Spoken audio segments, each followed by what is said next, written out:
샬롬 할렐루야. 창세기 50장 15절에서 26절입니다.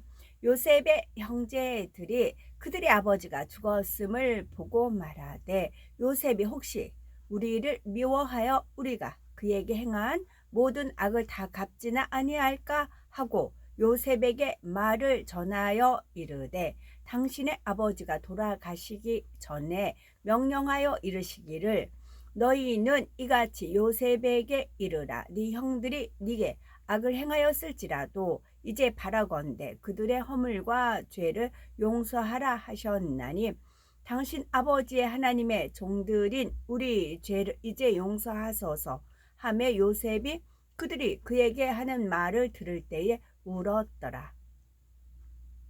그의 형들이 또 친히 와서 요셉의 앞에 엎드려 이르되 우리는 당신의 종들이니이다. 요셉이 그들에게 이르되 두려워하지 마소서. 내가 하나님을 대신하리이까. 당신들은 나를 해하려 하였으나 하나님은 그것을 선으로 바꾸사 오늘과 같이 많은 백성의 생명을 구원하게 하시려 하셨나니 당신들은 두려워하지 마소서. 내가 당신들과 당신들의 자녀를 기르리이다 하고 그들을 간곡한 말로 위로하였더라. 요셉의 그의 아버지 가족과 함께 애굽에 거주하여 110세를 살며 에브라임의 자손 3대를 보았으며 므낫세의 아들 미길의 아들들과 요셉의 스라에서 양육되었더라. 요셉의 그의 형제들에게 이르되 나는 죽을 것이나 하나님이 당신들을 돌보시고 당신들을 이 땅에서 인도하여 내사 아브라함과 이삭과 야곱에게 맹세하신 땅에 이르게 하시리라 하고 요셉이 또 이스라엘 자손에게 맹세시켜 이르시기를 하나님이 반드시 당신들을 돌보시리니 당신들은 여기서 내 해골을 메고 올라가겠다 하라 하였더라. 요셉이 110세의 죽음에 그들이 그의 몸에 향재료를 넣고 애굽에서 입관하였더라. 아멘. 야곱이 죽은 후 그의 아들들에게는 염려거리가 생겼죠. 15절에 요셉의 형제들이 그 아비가 죽었음을 보고 말하되 요셉이 혹시 우리를 미워하여 우리가 그에게 행한 모든 악을 다 갚지나 아니할까 했던 것이죠. 요셉의 형제들이 생각하기를 그동안은 아버지 야곱이 살아계심으로 요셉이 자신들을 어찌하지 않았지만 이제 아버지가 돌아가시고 안 계시니 혹여라도 자신들이 예전에 요셉에게 행했던 일로 인해 요셉이 보복하지는 않을까 하는 불안과 염려가 생기게 되었던 것입니다. 그래서 요셉의 형제들은 돌아가신 아버지의 이름까지 들어가며 요셉에게 궁유를 구하죠. 15에서 16에서 17절에 요셉의 형제들이 요셉에게 당신의 아버지가 돌아가시기 전에 명하여 이르시기를 너희는 이같이 요셉에게 이르라. 네 형들이 네게 악을 행하였을지라도 이제 바라건대 그 허물과 죄를 용서하라 하셨다 하라 하셨나니 당신의 아버지의 하나님의 종들의 죄를 이제 용서하소서 말하는 것이었습니다. 그러자 요셉이 그 말을 들을 때에 울었더라 했지요. 우리는 이 모습을 통해 육의 사람과 영의 사람의 마음이 이처럼 전혀 상반된다는 것을 분명하게 느껴볼 수가 있습니다.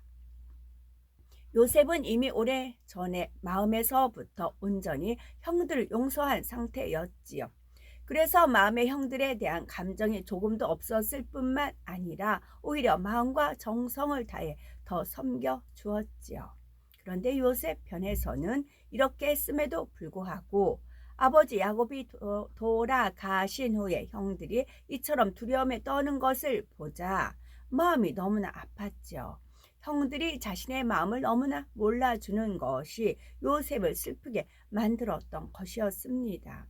사실 요셉의 형들의 입장에서는 요셉의 마음 이해될 수가 없었죠.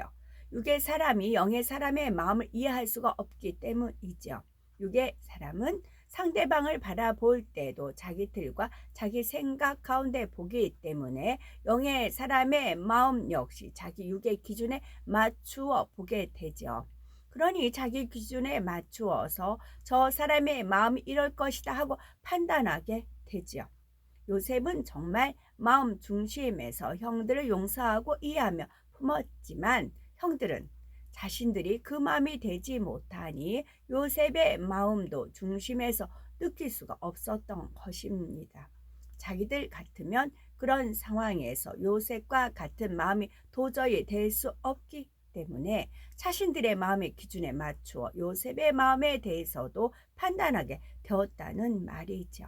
그러니 이처럼 자신의 마음을 너무나 몰라주는 형들을 볼 때 요셉의 마음이 얼마나 슬펐겠습니까? 더 나아가 요셉은 지금 두려워하는 형들의 입장까지 생각하니 형들의 마음이 느껴지면서 더 슬펐던 것이지요. 이렇게 영의 사람은 상대가 자신의 마음을 이해해 주지 못해서 슬픈 것도 있겠지만 자신의 마음을 느끼지 못해서 오해하고 있는 그 상대의 입장까지도 함께 느끼기 때문에 그로 인해 더 슬플 수밖에 없는 것입니다.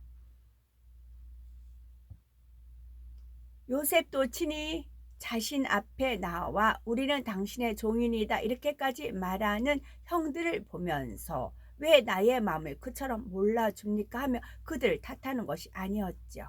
19에서 21절에 요셉이 그들에게 이르되 두려워 마소서 내가 하나님을 대신하리이까 당신들은 나를 해하려 하였으나 하나님은 그것을 선으로 바꾸사 오늘과 같이 만민의 생명을 구원하게 하시려 하셨나니 당신들은 두려워 마소서 내가 당신들과 당신들의 자녀를 기르리이다 하고 그들을 간곡한 말로 위로하였더라 했지요.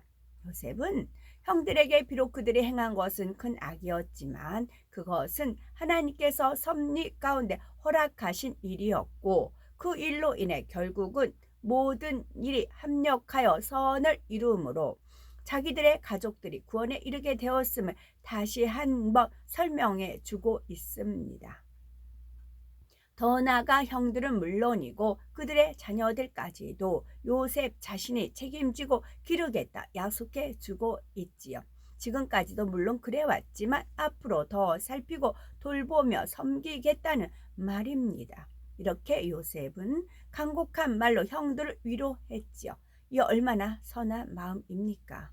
자신에게 악을 행한 상대를 오히려 감동시킬 수 있는 선한 말과 행동인 것이며 능히 생명까지라도 줄 수 있는 선이지요. 우리도 이런 마음과 한번 내 자신의 마음을 비교해 보아야 되겠지요.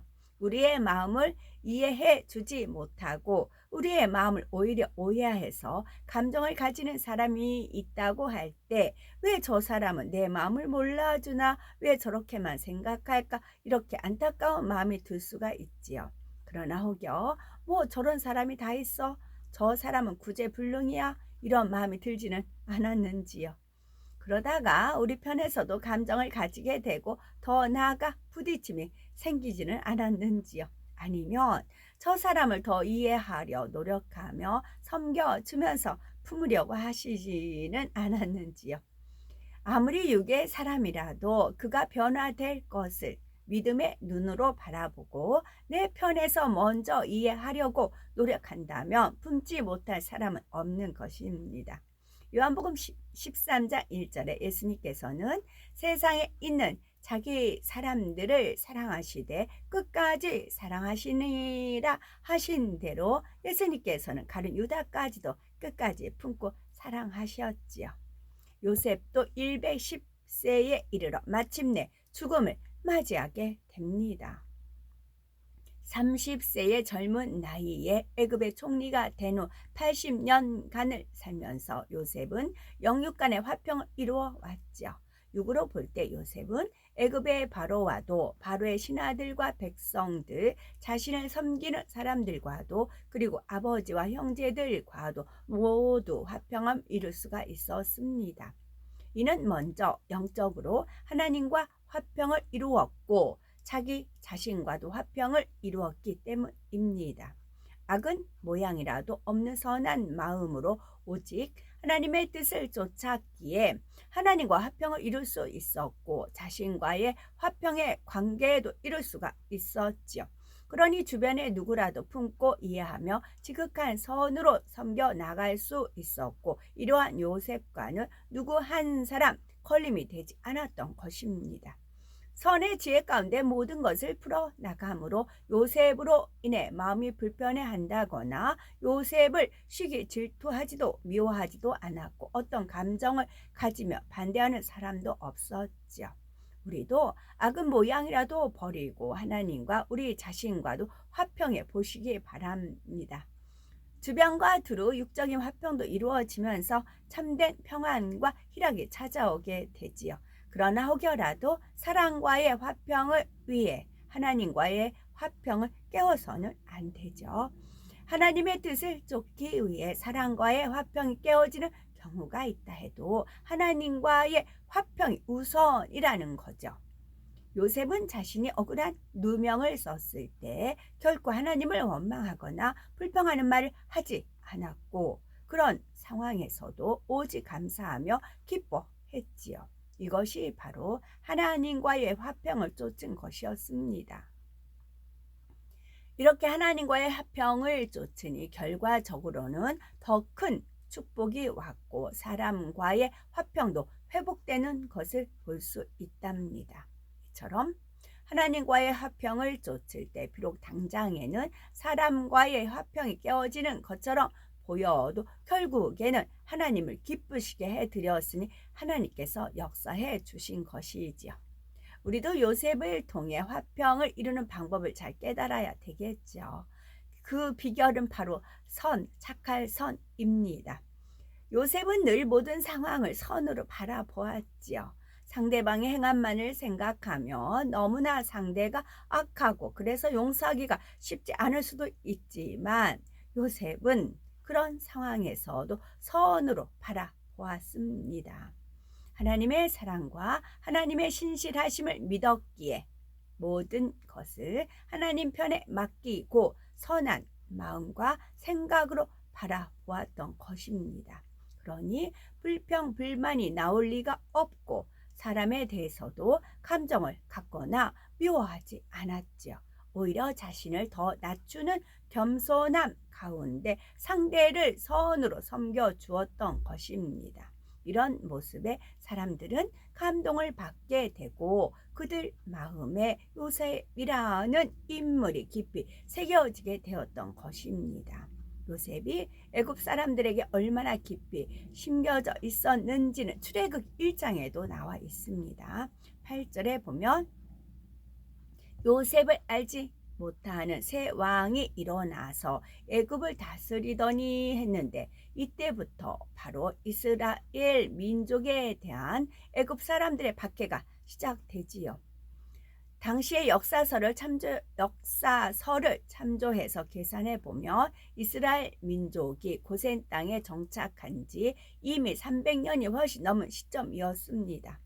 그런데 요셉을 알지 못하는 새 왕이 일어나면서부터 이처럼 이스라엘 민족에 대한 박해가 시작되었다는 말을 역으로 한번 생각해 보면 그 전까지는 수백 년이 지나도록 애굽의 왕들이 요셉에 대해 알고 있었고 그래서 그 덕분에 이스라엘 민족이 애굽 안에서 안정되게 살 수 있었다는 뜻이 됩니다.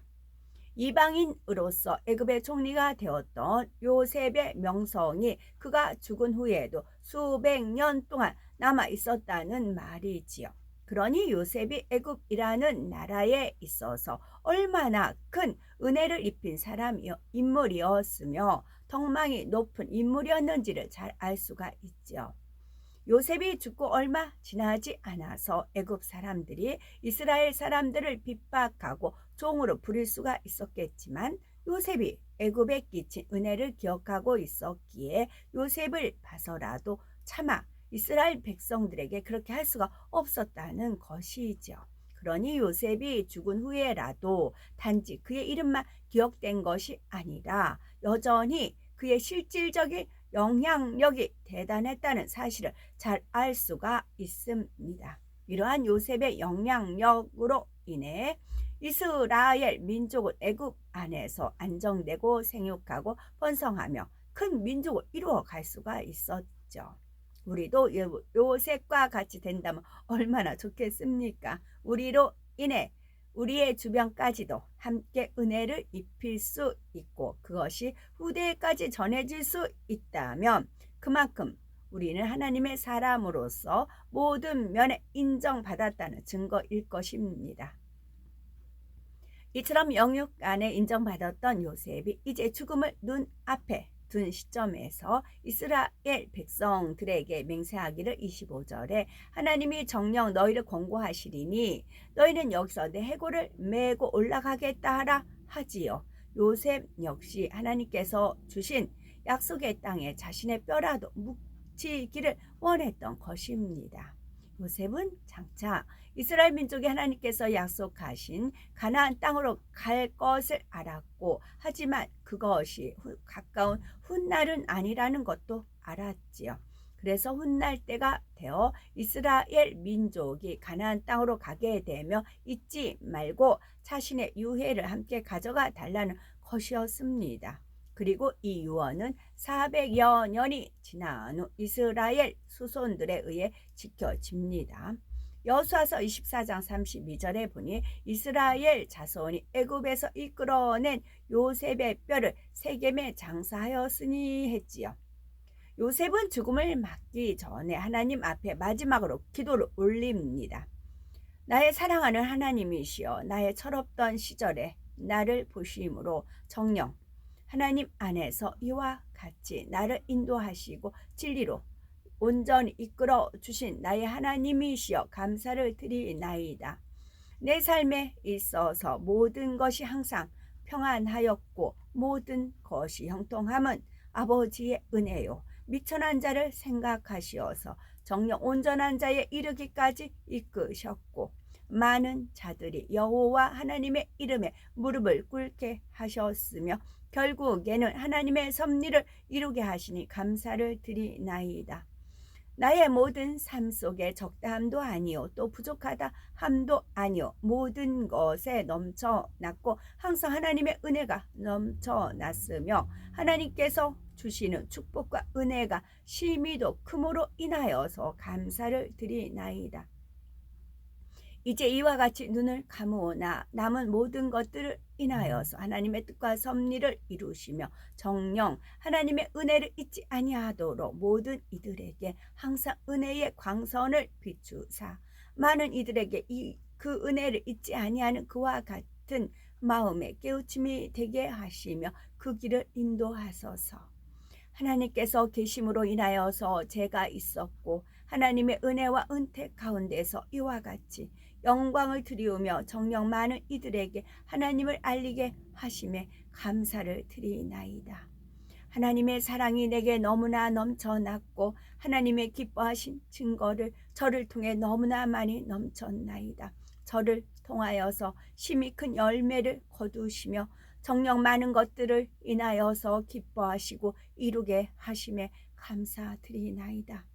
정녕 저는 아무것도 아닌 자였고 아무것도 있을 수 없는 자였으되 그러나 저를 생각하시며 사랑하사 그 길을 인도하시고 이와 같이 많은 수를 누리게 하시며 축복을 받아 많은 것들의 형통함 속에서 이 땅의 삶을 마무리하게 하시니 감사드리나이다.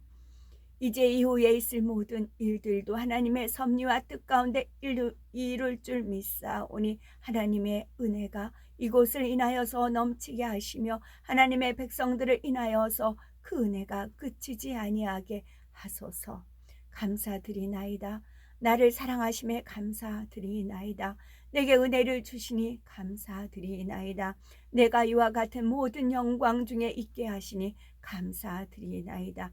그 영광 중에 이자가 눈을 감게 하심에 또한 감사드리나이다. 모든 것을 하나님께 맡기며 이와 같이 평안히 그 앞에 안기오니 하나님의 아들 곧 사랑하시고 기뻐하시는 이 아들을 아버지 품에 안으사 기뻐하소서. 아멘. 지금 들으신 요셉의 기도 내용을 보면 앞서 야곱의 임종을 앞두고 올렸던 기도의 내용과 많이 다른 것을 알 수가 있지요. 요셉은 자신에게 너무나 큰 은혜를 베풀어 주시고 자신을 통해 하나님의 섭리를 이루심에 대해 오직 감사하는 내용의 기도였지요. 앞으로 이루실 섭리에 대해서도 믿음으로 부탁드리고 있는 것입니다. 반면에 야곱도 감사의 기도를 드렸지만 그 내용은 자신의 부족함을 발견하여 변화시켜 주신 은혜에 감사하는 것이었지요. 즉 야곱은 자신의 지나온 세월을 돌아보니 비록 연단과 어려움의 시간들이 있었지만 그것들을 통해 오히려 자신을 발견할 수 있었고 변화될 수 있었음을 깨닫고 감사했던 것입니다. 그런데 요셉은 자신도 많은 연단의 과정을 겪었지만 그럼에도 매 순간 감사하는 마음이었고 연단의 과정 중에라도 항상 넘치게 은혜와 축복을 주셨다고 고백하며 감사했던 것이지요. 즉 자신이 보디발의 집에 종으로 있었을 때도 누명을 쓰고 깊은 감옥에 갇혀 있었을 때에도 요셉은 하나님께서 자신에게 은혜를 주셨고 늘 넘치도록 축복해 주셨다고 고백하고 있습니다. 영의 사람인 야곱이 감사하는 내용과 온영의 사람인 요셉이 감사하는 내용과는 깊이의 차이가 나는 것을 볼 수가 있지요. 영의 사람은 자신을 발견케 하시고 변화시켜서 영으로 인도해 주신 것에 감사하는 차원이라면 온영의 사람은 자신을 발견케 하여 변화시켜 주신 것뿐만이 아니라 그렇게 나오기까지 지내온 모든 과정에 대해서도 매 순간 중심에서 감사를 올린다는 것입니다. 육의 사람이 볼 때는 도저히 감사할 수 없는, 육으로는 너무나 힘들고 절박한 상황에서도 말이죠. 이것이 바로 온영과 영의 사람의 차이입니다. 영과 온영의 마음 그릇의 차이인 것이며 그 마음에 담긴 것도 차이가 나는 것을 볼 수가 있지요. 그러므로 영의 사람이라 할지라도 온영에 이르기까지는 정녕 더 노력하며 마음 안을 온전히 진리로 채워야 합니다. 마음에 악이 전혀 없다 해도 마음이 온전히 진리로 채워진 것과 그렇지 않은 것과는 마음씀에 있어서 많은 차이가 나게 되는 것이지요. 우리는 요셉의 신앙과 그의 마음을 보게 됐죠. 아브라함, 이삭, 야곱으로 이어지는 인물들을 통해 우리는 내 자신의 신앙을 점검해 보아야 되는 것이고 이제 요셉의 신앙을 보면서 정녕 하나님께서 원하시는 온영의 사람에 대해 구체적으로 깨닫는 시간이 된 것이지요. 하나님께서 태초에 천지를 창조하시고 인간을 만드신 이유는 바로 하나님의 형상을 온전히 닮은 자녀, 즉 온영의 사람을 원하시기 때문입니다. 그렇다면 우리는 하나님께서 원하시는 참전의 자녀의 모습에 얼마나 가까이 닮아오셨는지요. 우리도 요셉의 신앙을 본받아 그와 같이 선한 마음으로 하나님을 감동시켜야 되겠지요. 우리도 하나님의 사랑받고 기뻐하시는 자녀가 되어 영육 간의 축복에 넘치는 삶을 살 수가 있는 것입니다. 요셉은 타국의 종으로 팔려간 신세에서 그처럼 존귀하고 영화로운 자리에까지 올랐는데 하물며 우리는 무엇이 불가능하겠는지요. 요셉이 어떻게 하나님을 기쁘시게 해드렸는지 그의 삶과 신앙과 우리의 마음 그리고 내 자신을 한번 비교해 보시고 우리가 만약 부족된 모습을 하나하나 발견하게 된다면 꼭 변화시켜 나간 우리가 되어야 되겠습니다.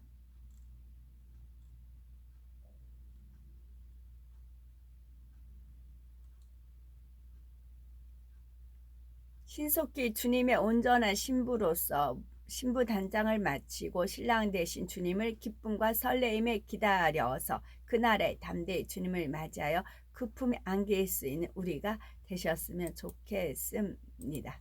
참고적으로요. 3일째 하나님 보좌 있어요. 그 다음에 1서열은 엘리야, 에녹, 아브람, 모세. 그 이 서열은 사도 바울, 베드로, 요한, 다윗, 사무엘, 요셉, 우리가 좀 전에 읽은 요셉 들어가요. 요셉, 다니엘, 사드랑, 메사, 아벳느고, 빌립, 스데반 두 증인, 나머지 침노하시기 바랍니다. 아멘.